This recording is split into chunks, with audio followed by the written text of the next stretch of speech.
Une mission qui m'a été confiée, moi et Aurélien Pradier, qui est député donc, du Lot, par le Premier ministre, Édouard Philippe.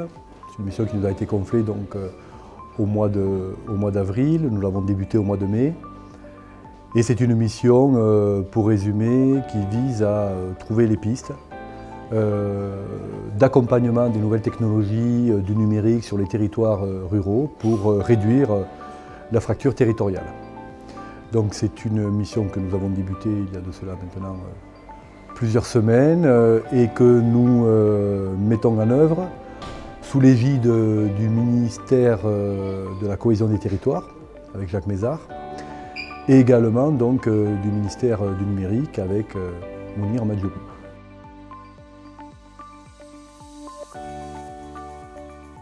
Alors la première phase de cette mission, c'est d'abord de faire un état des lieux.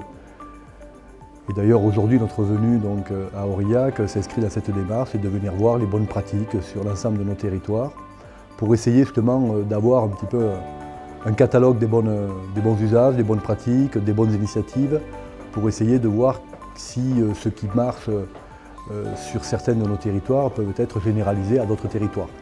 Donc voilà, donc ça c'est le premier temps de la mission. Ensuite, bien évidemment, viendra le temps de l'expertise, de l'identification des freins à ce développement des nouvelles technologies, du numérique, et puis de nos propositions qui, je l'espère, mettront à mal donc, ces freins que l'on pourra identifier.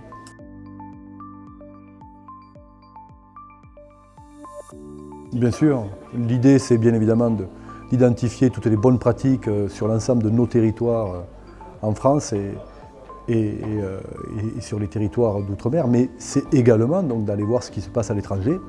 On sait qu'il y a des pays qui sont très à la pointe sur le développement de leur territoire par les nouvelles technologies, par le numérique. Le Canada est un bon exemple, l'Italie du Nord est également un très bon exemple.